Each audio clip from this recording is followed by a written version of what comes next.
ঠাকুর শ্রী রামকৃষ্ণ পরমহংসদেব, শ্রীমা সারদা, স্বামী বিবেকানন্দের শ্রী চরণের সশ্রদ্ধ প্রণাম। উপস্থিত মহারাজগণ, সম্মানীয় অতিথিবর্গ এবং সুধীর দর্শকবৃন্দকে আন্তরিক শ্রদ্ধা জানিয়ে স্বামীজির বাণী পাঠ আরম্ভ করছি।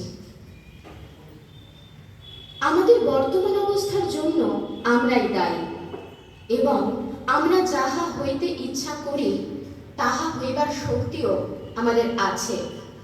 আমাদের বর্তমান অবস্থা যদি আমাদের পূর্বকর্মের দ্বারা নিয়ন্ত্রিত হয়, তবে ইহাই নিশ্চিত সিদ্ধান্ত হইবে যে ভবিষ্যতে আমরা যাহা হইতে ইচ্ছা করি আমাদের বর্তমান কর্ম দ্বারাই তাহা হইতে পারি।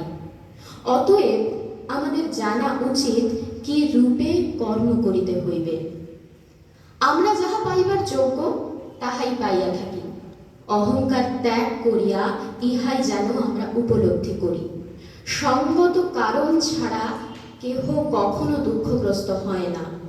কখনো কোনো আঘাত অকারণে আসে নাই। কখনো এমন কোনো অকল্যাণ সংঘটিত হয় নাই যাহার জন্য আমি নিজ হস্তে পথ প্রস্তুত করি নাই। ইহাই আমাদের জানিতে হইবে।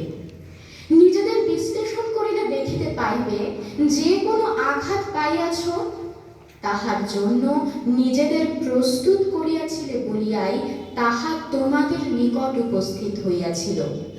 তোমরা করিয়াছ অর্ধেক প্রস্তুতি, বাকি অর্ধেক করিয়াছে বহির জগৎ। এই প্রকারে আঘাত আসিয়াছিল। এই উপলব্ধি আমাদিগকে শান্ত করিবে। একই সঙ্গে এই বিশ্লেষণ হইতেই একটি আশার বাণী আসিবে এবং সেই আশার বাণী এইরূপ: বাহ্য প্রকৃতির উপর আমার কোনো প্রভাব নাই, কিন্তু যাহা আমার ভিতরে তাহা আমার নিকটতর, অর্থাৎ আমার নিজস্ব জগৎ তাহা আমার নিয়ন্ত্রণাধীন। জীবনে ব্যর্থতা ঘটাইতে যদি উভয় প্রয়োজন হয়, আমাকে আঘাত দিতে যদি উভয়েরই আবশ্যকতা হয়, তাহা হইলে এই দুইটির মধ্যে যাহা আমার হাতে তাহা আমি ছাড়িয়া দিব না। এক্ষেত্রে কেমন করিয়া আঘাত আসিতে পারে?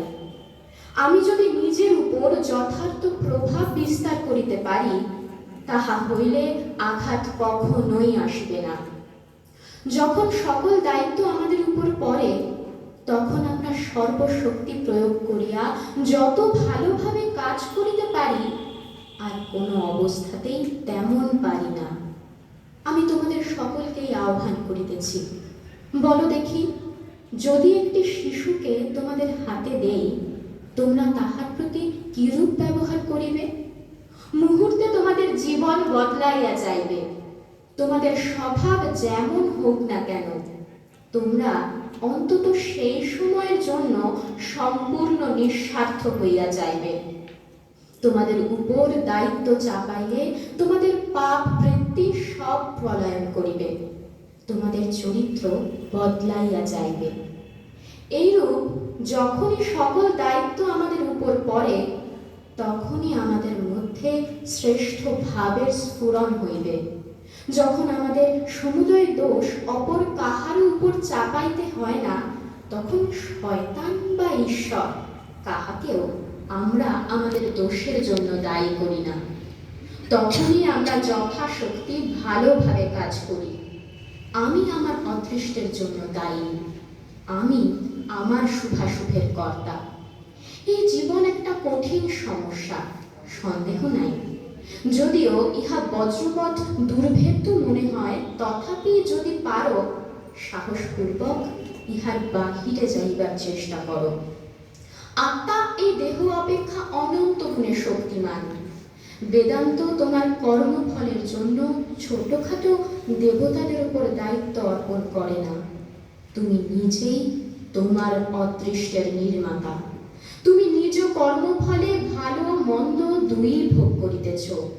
তুমি নিজেই নিজের চোখে হাত দিয়া বলিতেছ, অন্ধকার, হাত সরাইয়া লও, আলো দেখিতে পাইবে। তুমি জ্যোতিষ স্বরূপ, তুমি পূর্ব হইতেই সিদ্ধ। তোমার নিজের দোষের জন্য কাহাকেও নিন্দা করিও না। নিজের পায়ে নিজে দাঁড়াও, সমুদয় দায়িত্ব নিজের স্কন্ধে গ্রহণ করো। বলো, আমি যে কষ্ট ভোগ করিতেছি তাহা আমারই কৃতকর্মের ফল। ইহা দ্বারা প্রমাণিত হয় যে আমার দ্বারাই এই দুঃখ কষ্ট দূরীভূত হইবে। আমি যাহা সৃষ্টি করিয়াছি তাহা আমি ধ্বংস করিতে পারি, অপরে যাহা সৃষ্টি করিয়াছে তাহা কখনো আমি ধ্বংস করিতে সমর্থ হইব না। অতএব উঠো, সাহসী হও, বীর্যবান হও, সব দায়িত্ব নিজের উপর গ্রহণ করো। জানিয়া রাখো, তুমি তোমার অদৃষ্টের সৃষ্টিকর্তা। ধন্যবাদ।